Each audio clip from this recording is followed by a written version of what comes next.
Welcome to the Conservative Caucus podcast. I'm Jim Pfaff, president of the Conservative Caucus, and I just wrapped up talking with David McIntosh, president of the Club for Growth. David and I have been friends for many years, and we'll talk about that briefly. We also spent some time discussing what David has accomplished since he became president of Club for Growth in 2014. But most importantly, we touch upon the agenda in the second Trump term, and specifically the big, beautiful bill, the good, the bad, and the ugly. And you'll see it's got a bit of all of that.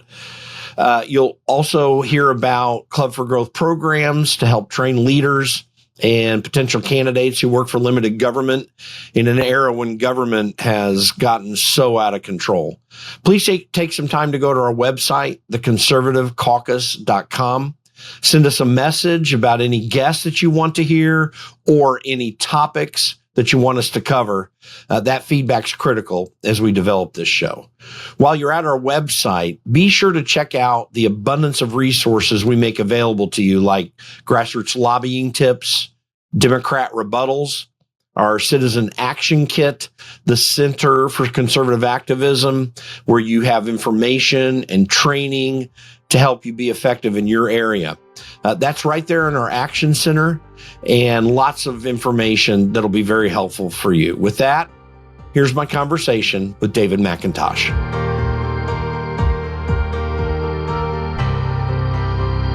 Okay, so here with my friend David McIntosh, president of Club for Growth, and thanks for joining us on the Conservative Caucus podcast, David.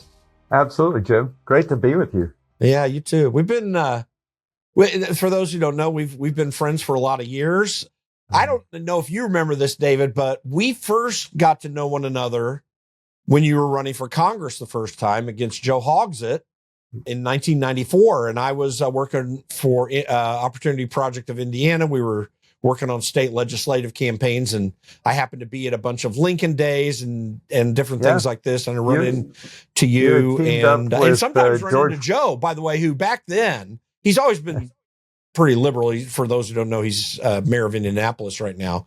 He was always pretty liberal, but he was actually a lot more moderate than he is these days. He's really taken into the radical left. And it's actually I think you'll agree with me, it's very surprising how radical left he's gone. It is. And sadly for Indianapolis, a huge mistake, right? The mayors that get to keep the progressive crazies at bay and govern a city where they try to build business and jobs, they're more liberal than you and me, but the moderate Democrats can have cities that thrive. The progressives end up driving it into the ground. And I worry about that for my home state of Indiana. Yeah. And as I always tell people, I'm from Indianapolis. We run a little race there you might have heard of. Yeah, my hometown too. And he had a chance to run a middle path anyway, because Marion County, which for those who don't know, and this is I think this is interesting from a conservative perspective for people to understand what's happened. But back in 1965, the year I was born, by the way, Richard Lugar worked with the then mayor, worked with the state legislature to create a city-county government structure in Marion County. It had always been a Democrat stronghold in Center Township in Indianapolis. And it was always Democrat mayors there and a bunch of mayors around the city. All the mayor structures in the cities in the county remained, but there was a city-county government structure. And it was actually a political move on his part to make it a more Republican county, let's be honest about it. But what was interesting about that is you had typically a far more conservative governing structure, and that still exists, and it still should be. He could have taken a middle path, but he took a radical left path because the whole governing situation in Marion County is a relatively conservative group of people. You have some radical Democrats in downtown Indianapolis, but the county itself is much more moderate. And it's just it's a good microcosm of what we see when Democrats come into power. I mean, it's as bad a situation as when Joe Biden became president, because he also had a tradition of being maybe more moderate Democrat and went radical left. And then you see the consequences of that which really I think is where you see a revolt in the people, and is a dynamic that got Donald Trump elected that hasn't played out there yet. But it's really amazing where the Democrat Party has gone when you see guys like him and where they've gone so radical left. And for Republicans, for our party, it gives us an opportunity really to defy history, where you lose seats in the midterm election, but because the Democrats nationwide they're doubling down on their extreme leftist agenda. They're for Palestine, and they're driving their Jewish supporters out of the party. They continue to be for identity politics, which is driving people out of the party. They continue to be sort of for radical notions like you've got to defend, in their mind, that guys should play in women's sports. And just average Americans that don't think politically say, what? That's crazy. And so that gives us as Republicans, if we unite around a series of agenda that is good for America, good for working families, we can make the argument, which at the Club for Growth, we're planning to do this, make the argument we can't let them back in the door, or they're going to undo all of the good that President Trump and the Republican Congress is getting done today. Well, and I want to a little bit later get to things like this reconciliation bill that, as at this recording, that is going through Congress, and then the potential for rescission packages to draw back spending. But I think what you just talked about is actually a really good segue into what is Club for Growth's sweet spot. I know we try to, through the Conservative Caucus, work through this as well, but 2026 is going to be very interesting. And I want to throw this first question about that out to you, because the Democrats are staying on a radical leftist track. It's actually very purposefully a socialist and in some wings of the Democrat Party, a communist ideology that is inspiring the things that they stand for. And it's my opinion, David, that they can't back off of that. And it's also potentially going to harm them in the elections if the Republicans don't grab defeat out of the jaws of victory.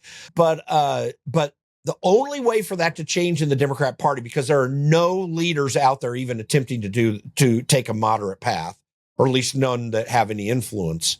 The only way for them to get out of this hole is to accept many of the wins that Donald Trump has provided, both in how he ran leading up to 2024 and how he's been governing to date. They would have to accept a lot of those things that the American people, by every poll, are strongly in agreement with. They'd have to take a hit in 2026 to try to come back and refashion themselves into a different messaging strategy, maybe more traditionally like the JFK style of thinking. And my friend Rod Blagojevich always calls himself a JFK Democrat. He's a liberal from that ideological frame, but it's not quite conservative, but it is more American. The Democrat Party used to be that way. You just be fighting with fellow Americans. We're not fighting with fellow Americans in the sense of the ideology and ideological Americanism.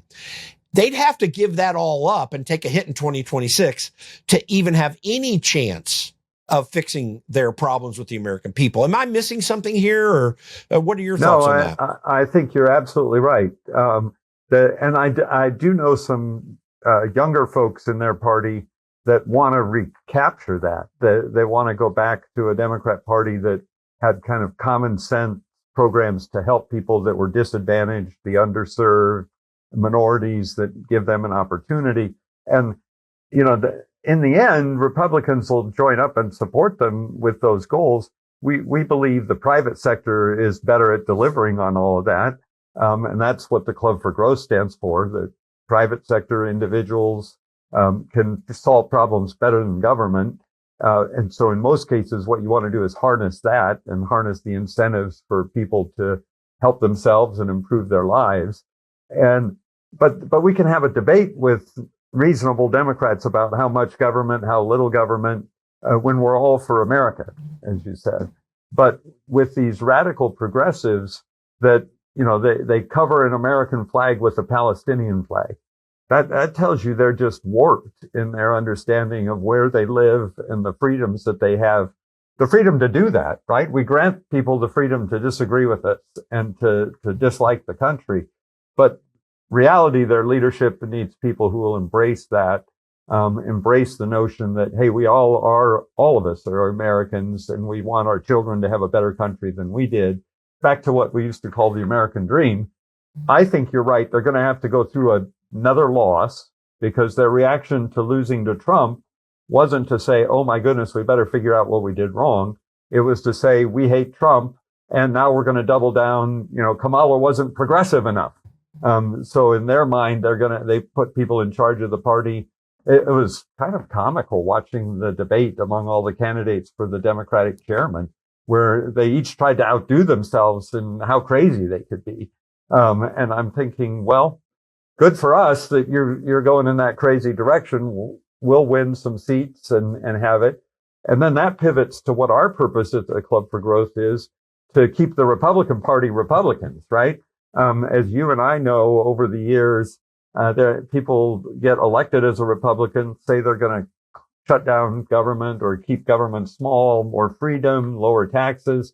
And then they come to Washington and they start listening to all the lobbyists who say, we want more spending. Can and that's happening now. Biden's big initiative was to create this Green New Scam deal where the billions of dollars are going for things like the windmills and alternative energy that are not profitable, don't make sense.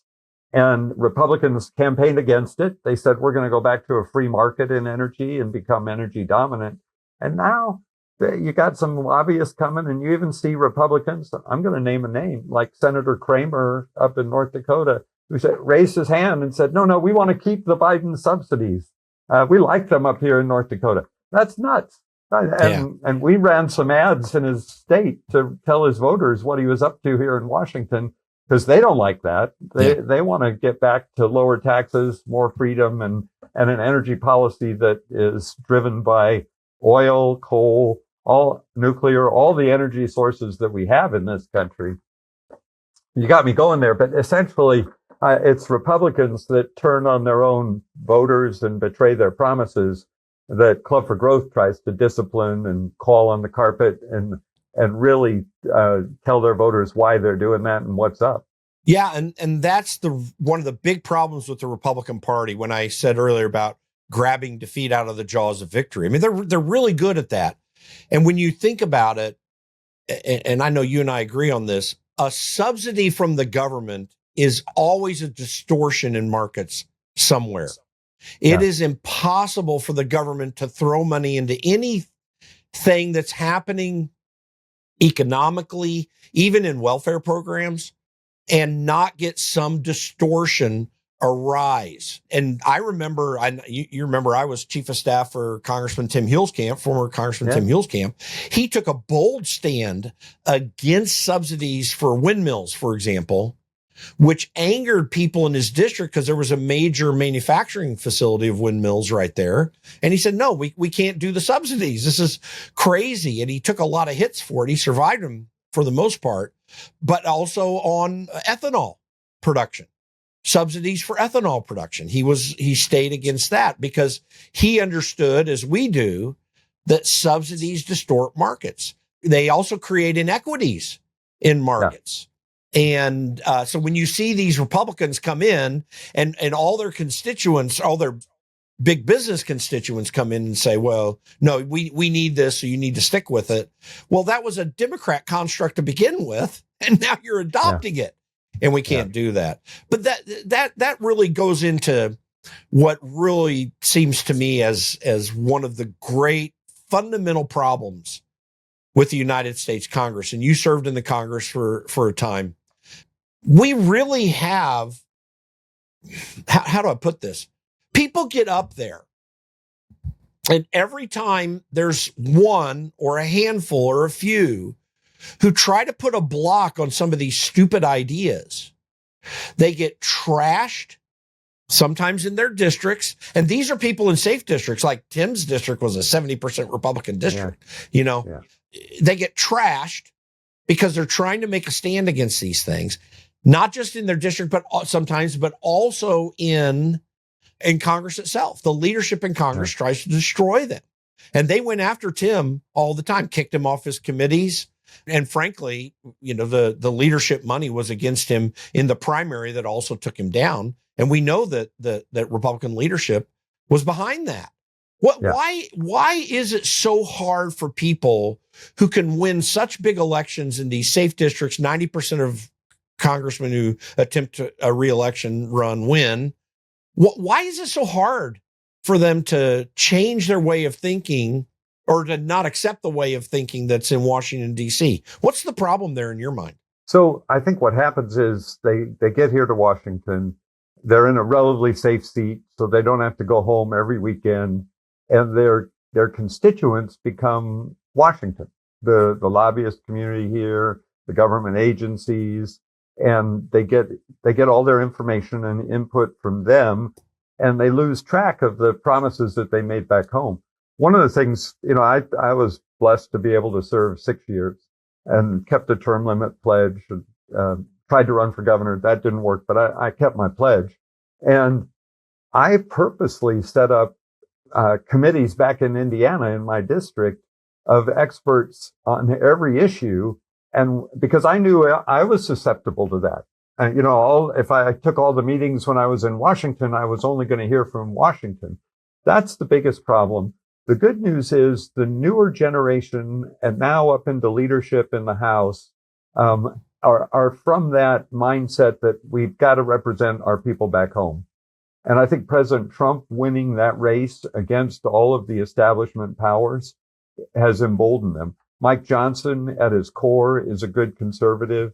It took him several months to get his footing, and there were a lot of voices in his ears from the old regime saying, oh, you can't be bold, you can't be conservative, because then we'll lose and you'll be at fault. And I think in the end, he's got a strong faith, which I really appreciate about Mike. And I think he settled in his faith that he's there for a purpose, and that purpose is to promote freedom and restore our country. And nothing's going to be perfect. He's going to have to give and take to make sure he gets the votes, but he's leading in a very different direction. And then same thing with McConnell stepping down in the Senate, where John Thune and the leadership there has now welcomed the conservative senators like Senator Cruz, Senator Lee, Senator Rand Paul. We don't get everything that we would like out of that, but they're not treating their own Republican colleagues as the enemy. And the way that McConnell got away with that was he had, 20 votes that would vote with the Democrats on all the spending. We call people rhinos. That sort of become a name that gets thrown around, but there truly were people that were Republican labels because that's how they won in their states, but they voted with the Democrats all the time. And that is changing as we bring in new people, new senators new House members on both sides. Not everybody. There's still a lot of holdouts who they like their committee chairmanship and pay attention to the lobbyists here. And I think President Trump, they're all a little bit afraid of him. They don't want him to come out and attack him. And so I think he's keeping them more in tune with what the base and their voters want back home. Yeah, most of those people sit on the House Appropriations Committee. In fact, almost all of them, except for Andy Harris, who's been a real hero and brave, like Cynthia Lummis was when she was in House Appropriations Committee too. That you can break the paradigm and stand boldly for things and figure out a way to get something done, and knew Andy a long time. And to Mike Johnson, I was really close with Jim Jordan, both members that I worked for, good friends with him. And I would love to have seen him as speaker, but I was also telling people, I think he'd be a great speaker. It's just that you're going to be really ticked off at him quite a bit as well, too. I think he might have navigated that better than Mike Johnson did initially, to be candid. But Mike does seem to be coming around. He'd been there in leadership longer. He knew some of the dynamics. Right. But Mike has settled into a really good role, and his core is with us on that. Yeah, and he was always really good with that sort of thing. Well, that brings us to what is happening right now. What are your thoughts on the reconciliation package as it stands? What are the good parts? What are the really bad parts?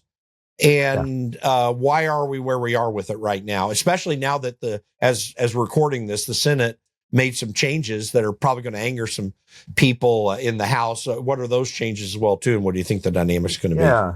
So, couple things. One, the most important thing in this bill is to make the Trump tax cuts from 2017 permanent. If they don't pass the bill, then it's a $4.5 trillion tax increase over the next 10 years. That's a huge hit to the economy, probably tanks the economy, because right now all the markets bake in that, Congress is going to have to extend those. So we can't lose track of that. That's the core of the bill, and it has to pass. And for that reason, I think you'll see Republican House and Senate eventually come to a bill they can all vote for. The House had a very good bill in many ways. We loved one of the provisions.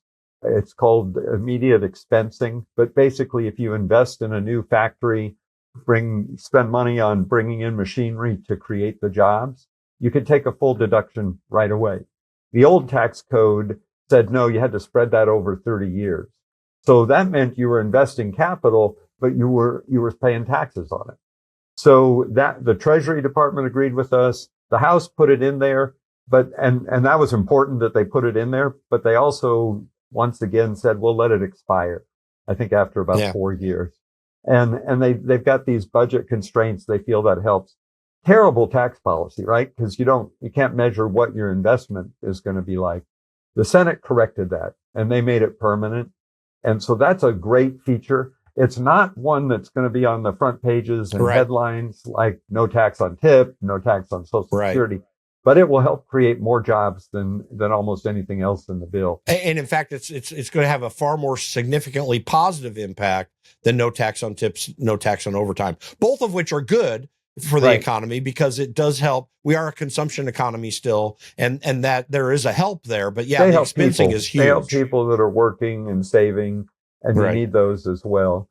Right. And then there's also a little known provision, but it gives people a tax credit for money they put into a school choice scholarship fund.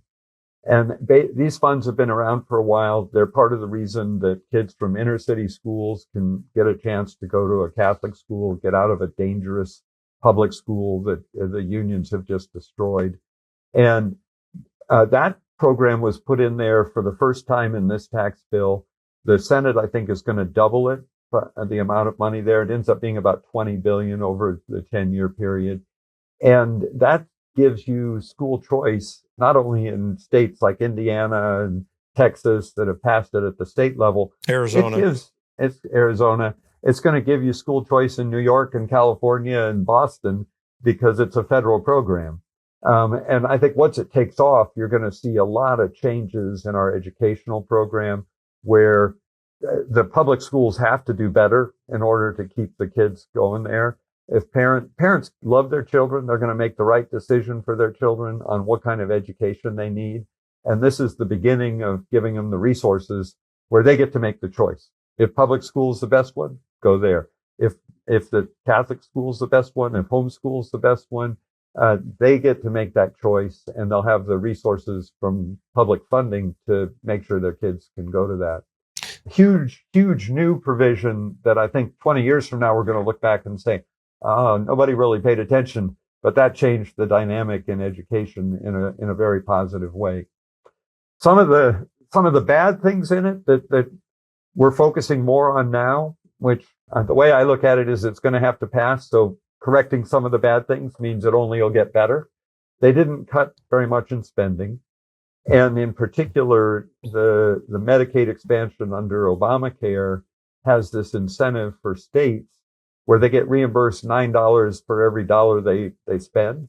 Well, what a built-in incentive to waste money, to spend more, because then you get more from Washington. They need to correct that. They didn't do it yet.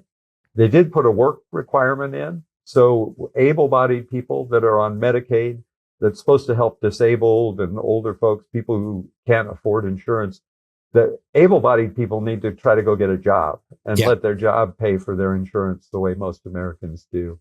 That's a reform that's good. The other thing that they are trying to correct, the House had a lot of these members, Republican members in blue states, in New York and California, and those states have high taxes, as much as 8-10% income taxes. Well, they used to be able to deduct that, which essentially meant low tax states like Indiana, Texas, Florida, Tennessee were subsidizing the high tax state through the federal tax system. The House, last time around, one of the things that Paul Ryan did very well was cap that. So you can't deduct more than $10,000. Most average workers, that takes care of everything that they would need to deduct. The rich constituents in New York and California, they got pissed. They complained. They said, "Oh, we need to be able to deduct this. I'm losing money." Well, my view is if that's the case, go lobby California to lower its taxes. Right. Go lobby New York to lower its taxes. Don't make me pay the bill from a low tax state because your state spends more and taxes more.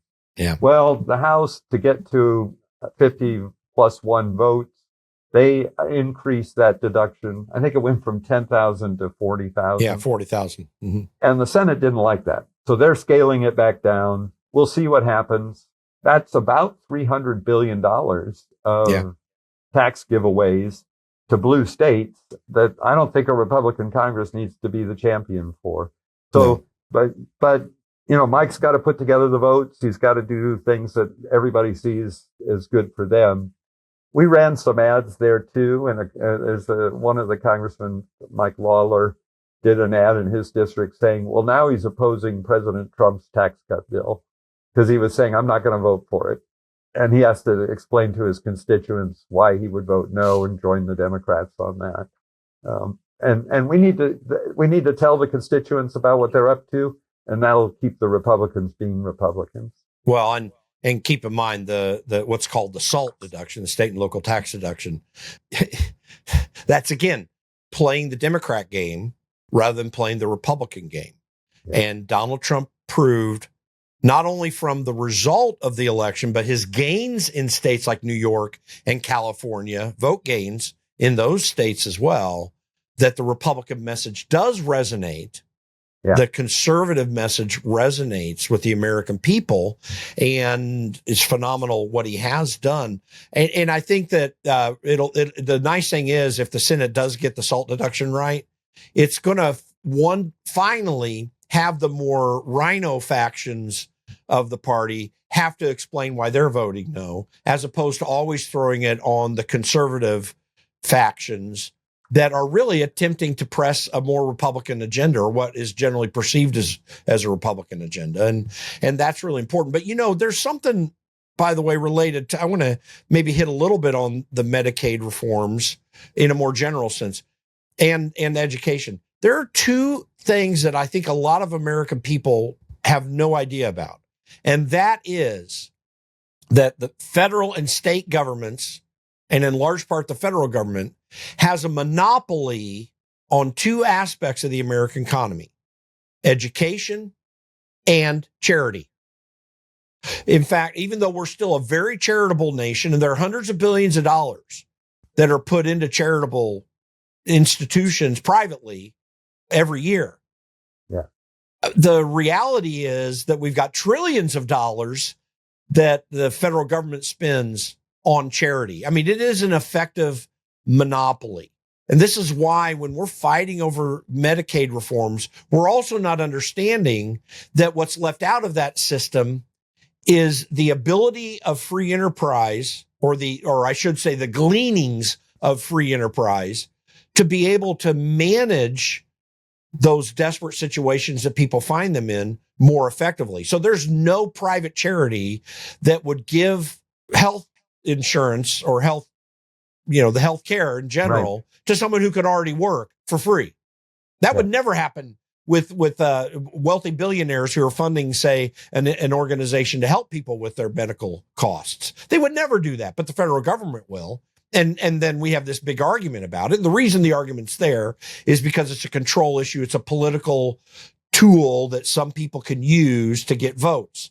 And that's why the government monopolizing these things is a big problem. And then you look at the fact that Randy Weingarten, which a lot of people don't always know about, just left the Democrat National Committee. She was on the Democrat National Committee, the American Federation of Teachers president. I mean, it just shows you that Democrats have been running. It's not just a government monopoly, but Democrats have been running our education system for decades now.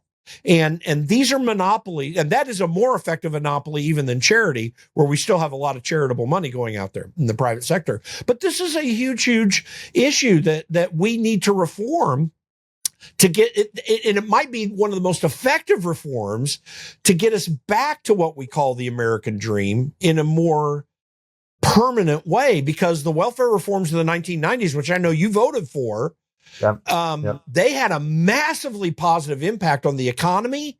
They changed people's lives in an incredible way. And it actually took us much closer to a very real safety net for the most indigent and most problematic situations, rather than just throwing a lot of welfare money out there. What are your thoughts on that?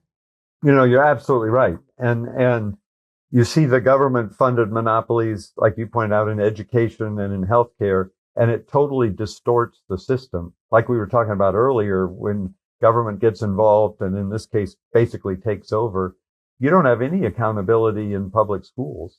One of the reasons that the school choice movement is taking off, we helped 12 different states this year pass school choice bills, is that coming out of COVID, the parents got a glimpse of how bad a lot of their school system. And it's not just the inner city school where we knew it was dangerous for kids, they weren't learning. It was the suburban schools that were not really teaching the kids, not trying to bring them back into school where they could learn the social skills.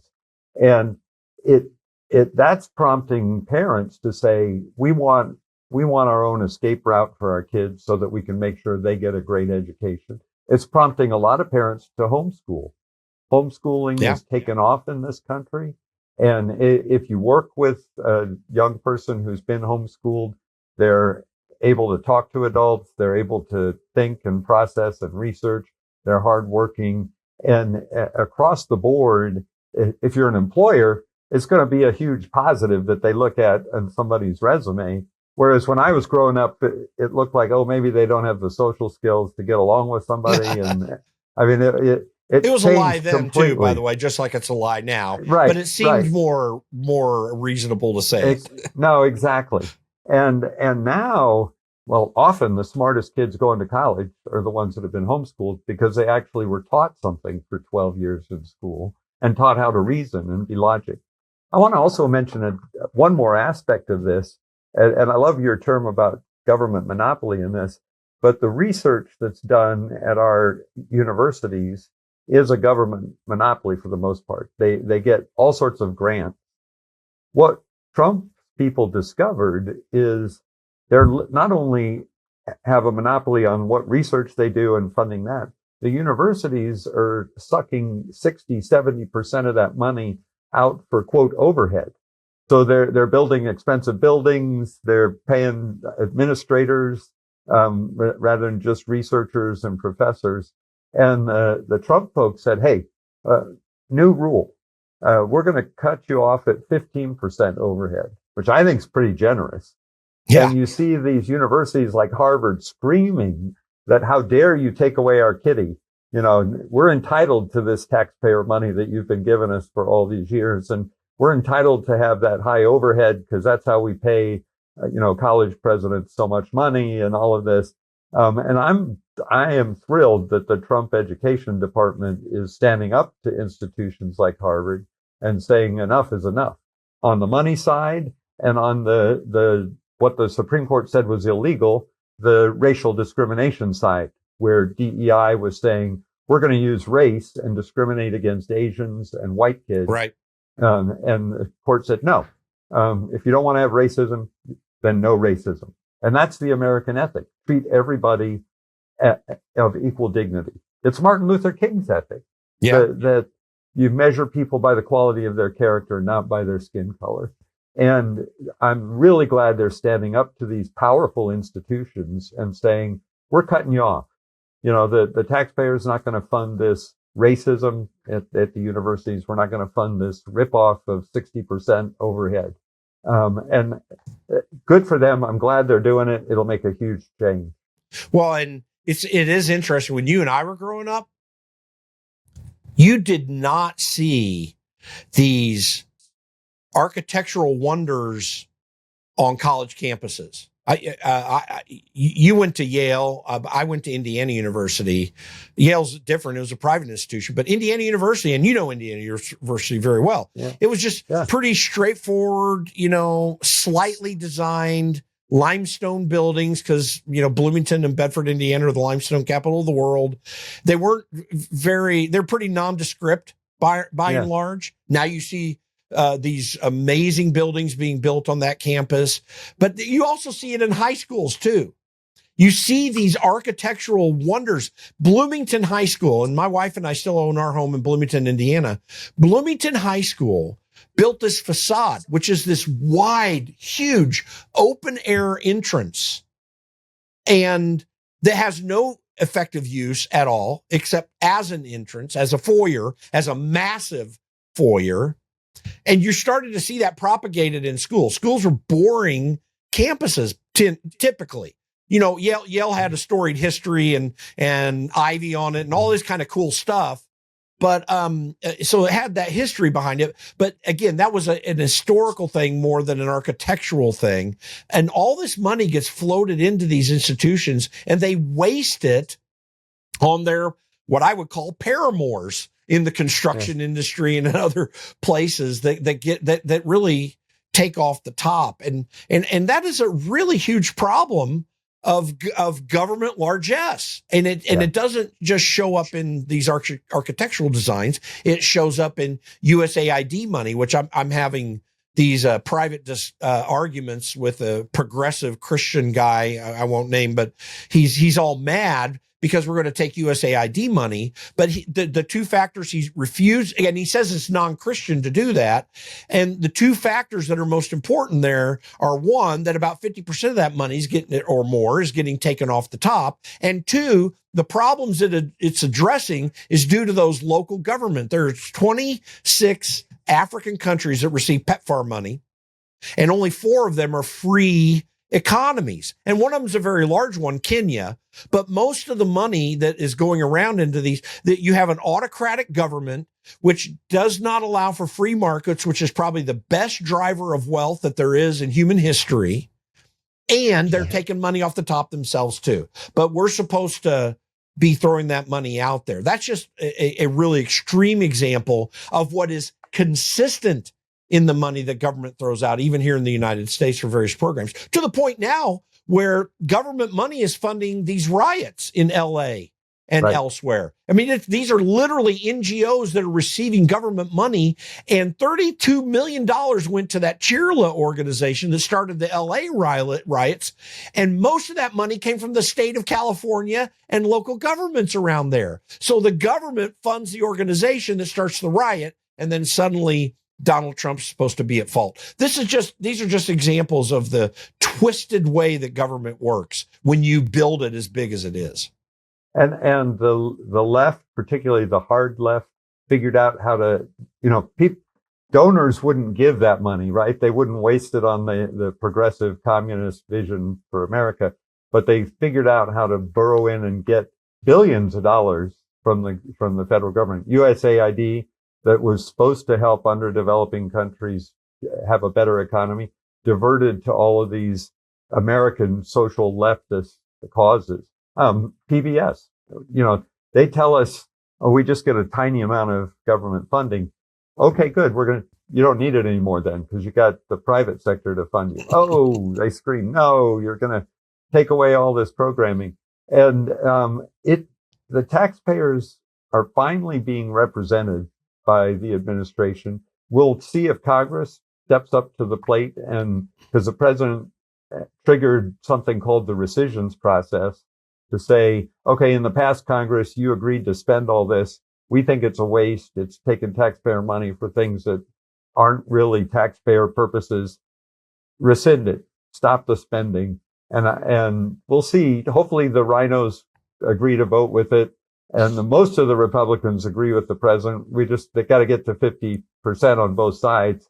And that's going to be, it's a small dollar amount, but it's a big test of courage for the Republican Congress. Can they actually stop spending on some of these ridiculous, wasteful programs? Well, and so that's something that's really important for people to understand. We're going through this reconciliation package. I agree with you. It's going to get passed. By the way, you mentioned the tax cuts are great and we don't want them to go away. But even more importantly, we did make these the Trump tax cuts are not cuts. They just keep the same policy. But these other tax cuts that are introduced, the expensing, no tips for overtime, no tax for overtime, no tax for tips. All of this, and hopefully the expensing, are going to be made permanent. So any future Congress has to literally say, no, we want to raise taxes. And then some president has to sign that bill. Congress likes to let these things expire because they love the political theater that goes around both sides of the aisle, frankly. They love the political theater. They want to have the fights. They enjoy that. But anyway, that's a great part of this bill. But now that should happen. That should pass. I agree with you. It will. Now we go to the rescissions process. And for those who don't understand or may not be aware of it, the rescissions process was put into place in its present form in an adjustment to the Budget Reform Act of 2011, which was an amendment to the 1974 Act where Democrats tried to hold Richard Nixon responsible. But this rescissions process it's a 45-day process for every bill. There's only a majority vote necessary in both houses to get to the president's desk, which avoids any Democrat shenanigans in the Senate if the Republicans have courage. But the one thing it doesn't do is it does not change the budget. It just rescinds money now on the present budget situation. So that's still good. Yeah. We got to get Congress to change their budget habits. But my concern is this. Will Donald Trump put out what I believe needs to be $500 billion to $1 trillion of rescissions? And DOJ has found many of those, or at least alluded to many of them. Yeah. There's also some actual discretionary spending that every Republican knows is useless and wasteful. I think you could get $500 billion to $1 trillion of rescission packages in. And if Republican Congress passes those, man, that's going to give them a wide open berth in 2026 because I think the American people want this. How do you see that process rolling out? Do you think the Trump administration is going to do this? And what do you see in Congress right now in terms of whether they'll actually vote for it and go with it?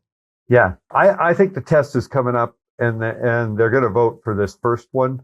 And that will was only, for those who don't know, only $9 billion. And it does address PBS and NPR funding and a few other things. Go ahead. Sorry. Yeah, no, you're exactly. Some of the USAID wasteful spending. Yeah. I think there's a lot they can find. When it passes, then that'll encourage the president, the OMB, to look for more, take the DOJ findings and do that. I was just told about a bill that David Schweiker of Arizona introduced to say, let's just rescind all he called it laying around money, money that was appropriated but couldn't be spent and is just sitting there in accounts. Well, let's just rescind that. And that gives you up to $500 billion of savings. The other thing that I think dynamic that's going to work in our favor here is the Federal Reserve has said, with Congress continuing to be on a spending binge, we think there's a pressure for future inflation, and we can't lower interest rates at this point. President Trump wants them to lower it. He criticized Jay Powell for not doing it right now, but Powell is saying, you got to get spending under control, and then we can lower interest rates and get the economy humming again with lower interest rates. I see why the president wants them. It also affects the bottom line for the government. We're now spending almost as much, and maybe it's past it, on interest payment on our debt as we pay for national defense to keep the country safe and, frankly, most of the world safe. That's a huge bill. And if interest rates come down, that goes down. But Congress has to do the hard work of saying, we're going to cut the spending so inflation doesn't come back. Inflation hurts everybody. They get less out of their paycheck. It hurts the federal government because we have to have higher interest rates. The key to solving that is a spending problem. And it's, it's like folks who have an addiction. You got to belly up to the bar and admit you have an addiction and then start doing something about it. It's painful. It's hard.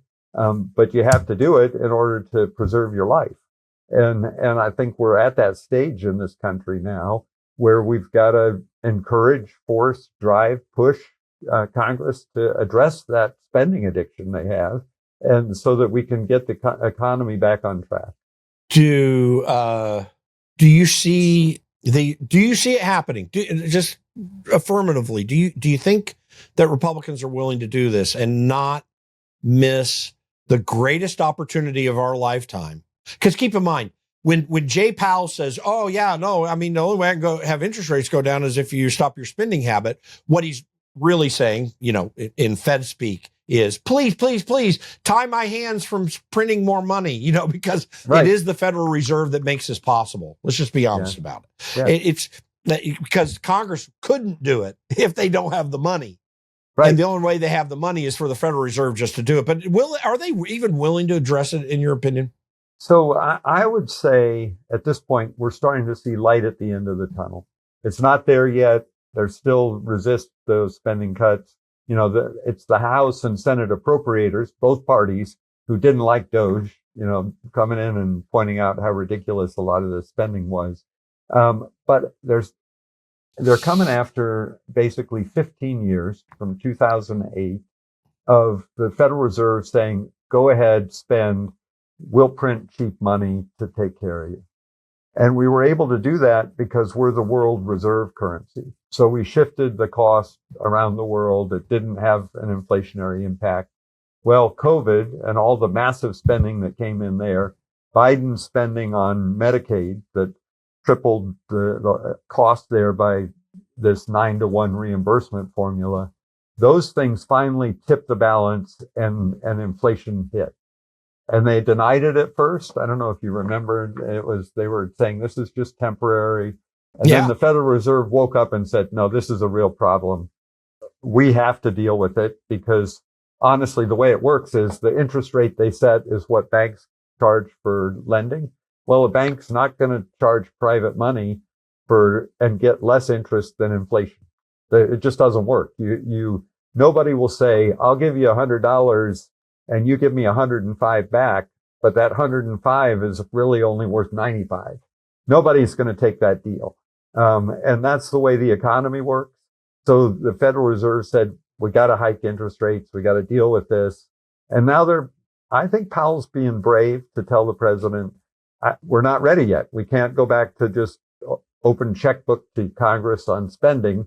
You got to push them to reduce the spending, and then we can do our job and lower the interest rate. Well, I mean, the Fed printed trillions of dollars right after COVID. Yeah. Well, it's always the Federal Reserve. I mean, they're the problem. We're the problem. Congress is the problem. The Federal Reserve is the problem. They always give all the wrong indicators. They have these numbers. Even right now, by the way, they even though historically interest rates are about 4%, whatever. I mean, just natural market interest rates are about 4%. I mean, on that basis, you'd say, okay, they're in the ballpark. They probably could have reduced interest rates in this last time around. They didn't use the right kind of employment numbers. They actually used a worse case scenario there.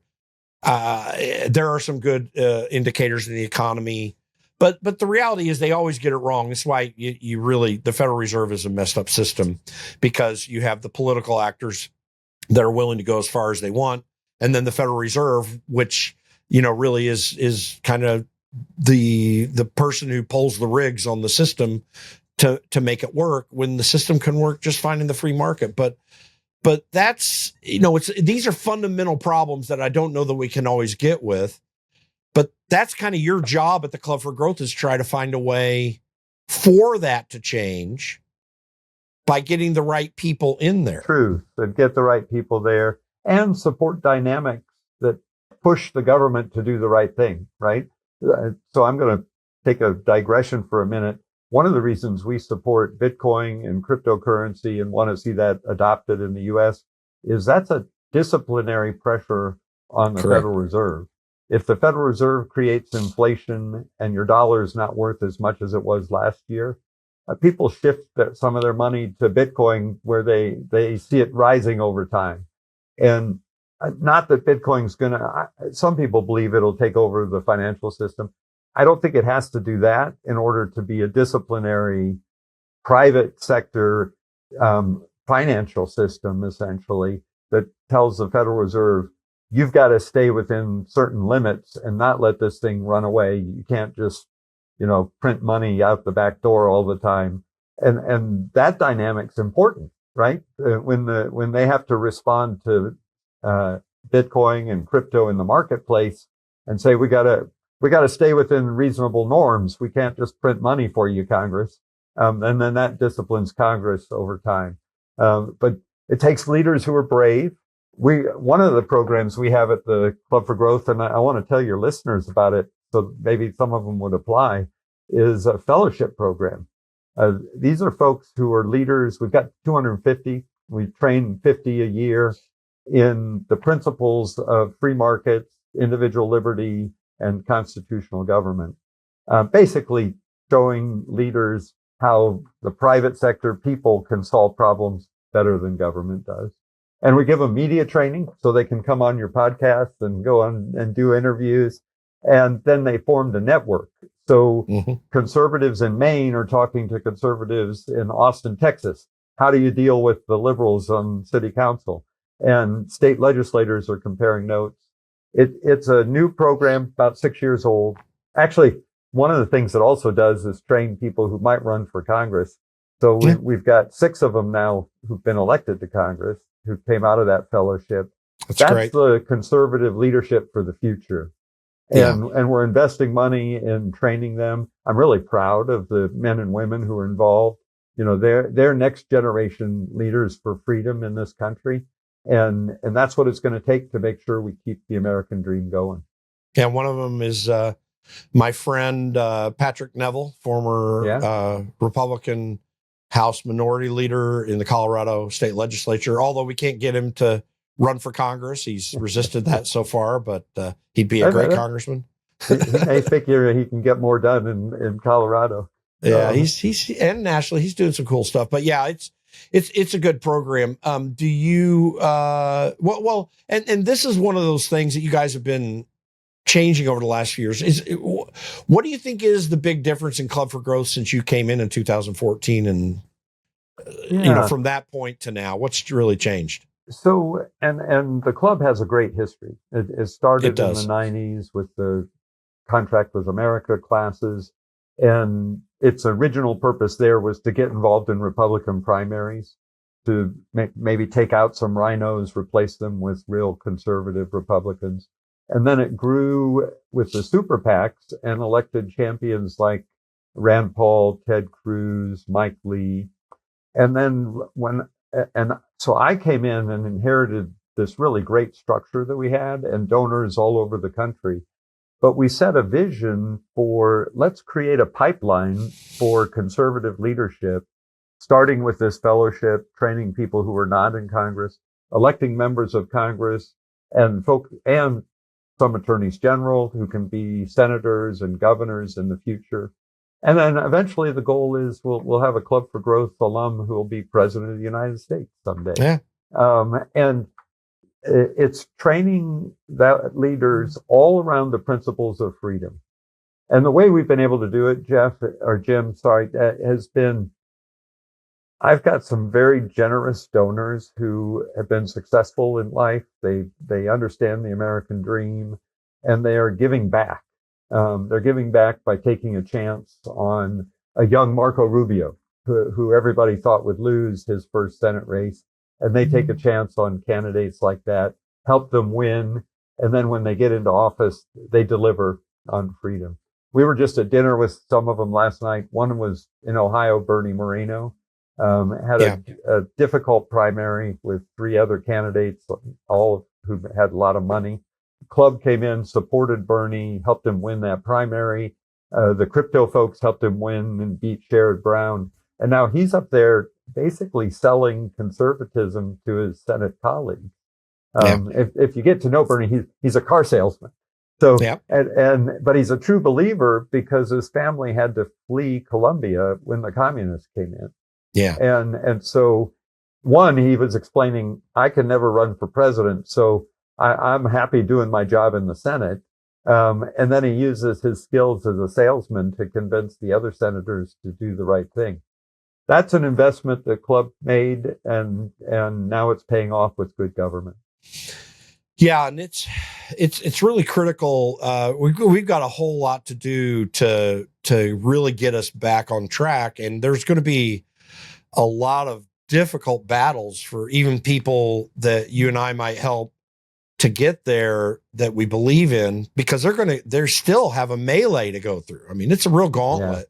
Yeah. When you get in there, as you know, both of us worked in that and saw what it's like. I think there's hope for the future, but it's going to take a lot of hard effort moving forward, I think. Oh yeah. And typically our guys start behind, right? So we've got to help them overcome that gauntlet. And by the way, a little advertisement, if you will let me, clubforgrowth.org.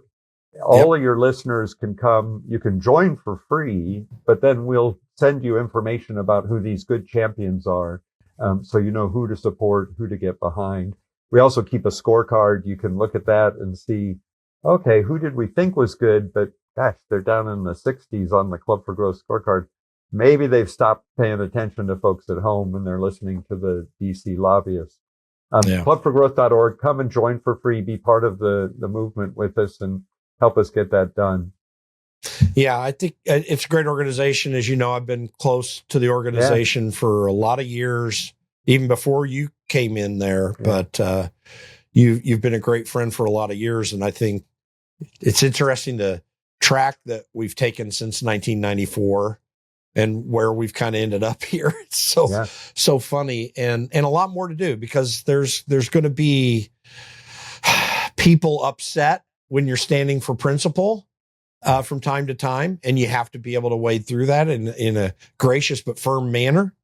And but we have a lot of opportunities, and I think from my perspective, I think we have a lot of to look forward to if we can help support basically the Trump agenda, maybe from time to time with a bit of disagreement, but seriously, this is a fabulous agenda that gives us a lot of hope and opportunity.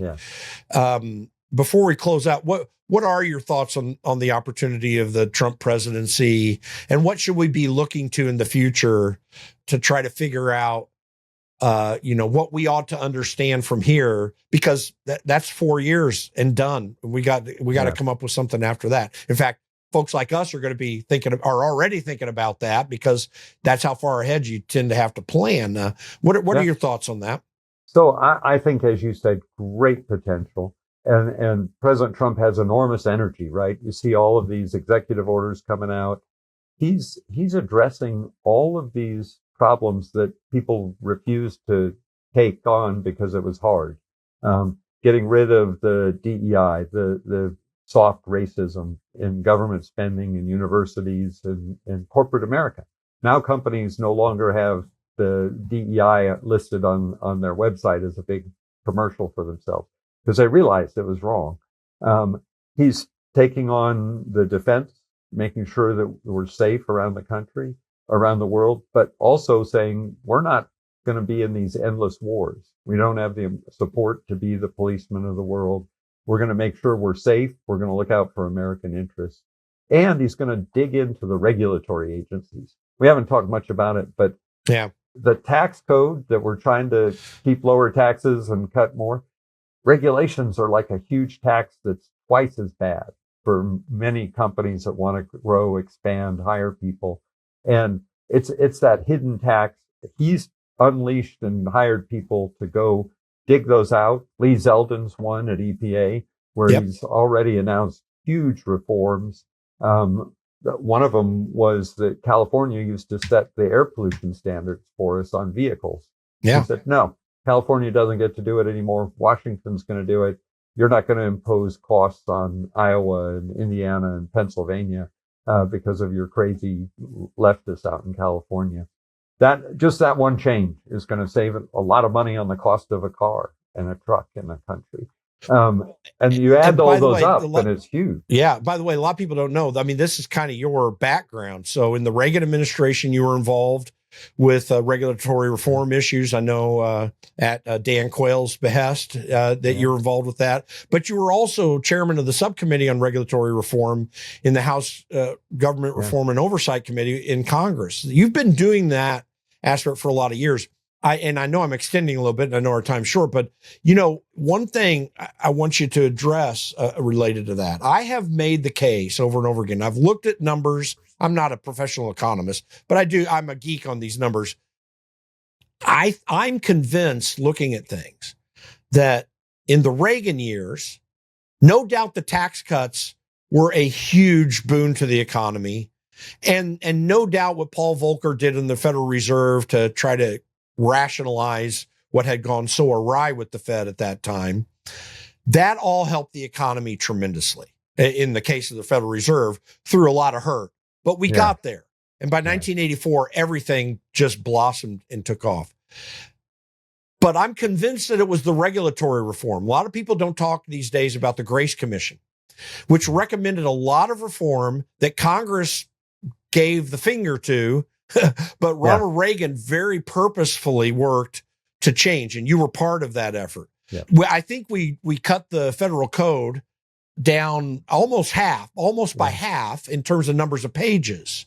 Well, Donald Trump did something very similar as well. Yeah. And even though his tax cuts were certainly helpful for the economy, I'm convinced it was the regulatory reform that was the real engine behind the economy that went well under Donald Trump. I mean, we certainly need to get the tax structure right. We certainly need to reduce government. Those are huge issues. But we need the regulation to stay out of the way. And that may be the true foundation of economic prosperity for any nation. Would you agree with that? And do you agree with my analysis as well? Totally. That's what lets the private market work. If you have to go get permission from government and a regulator to get something done, it's harder, it's more expensive, and a lot of people give up and just don't ever go try something new. And the good news is Donald Trump started it in his first term, and he's pushing it on spades here in the second term. Even harder. I think they're working at a bigger reduction in regulation than even he did the first time. Yep. And that's gonna be great for the American economy, great for the American workers. The average cost is now something close to $40,000 per worker in this country to comply with all these regulations. You cut that in half, and that's $20,000 more that they can pay people with a pay raise. Which literally turns into hundreds of billions of dollars in the working through the economy. Yeah. So they're complicated, they're boring. I used to put people to sleep talking about it. But the president's given the direction, rip these rules out, replace them with common sense regulations that protect safety and healthcare and the environment, but get rid of the cost on the American people. Let me close, if I could, Jim, on one thought. And it's something that's animated me really from when I was a young lawyer working for President Reagan up through today. It's a quote by Richard Weaver, and that says, there are no loss causes. There are no loss causes because there are no gain causes, which means we have to perpetually fight for freedom. We're going to win some battles and we're going to lose some battles. But when we lose a battle, don't give up. Don't be discouraged, because it always takes the next battle to protect freedom in this country. Our founding fathers knew it. Jefferson talked about how each generation had to renew the commitment to freedom. And so I want your listeners to know we're fighting for that. You're fighting for it in educating in the podcast, and they should continue to have hope that this country is going to be better off tomorrow than it is today. It's not going to be a straight line. We're going to have some defeats and discouragement, but you have to continuously fight for those gains to keep them. Well, and you can always be assured, not just because of our friendship, but because we're on the same mission, always help from us at the Conservative Caucus as well, because I think, you've got to have a lot of people moving together in the same direction to keep that fight going. It is a challenging one. It requires encouraging people, as you just did with what you were saying, and helping them understand how they can do certain things. And we have a real boots on the ground initiative, obviously. Yours is less boots on the ground, more just giving the tools for potential members of Congress to get in there. And always grateful for that. I always joke around because one of your former employees, when I was attempting to run for Congress or looking into it, did an interview there, and he already knew me from Capitol Hill, and he just says, I just want to know what you think about whatever trade organization at the time. And I told him, I said, and he says, oh, okay, that's good.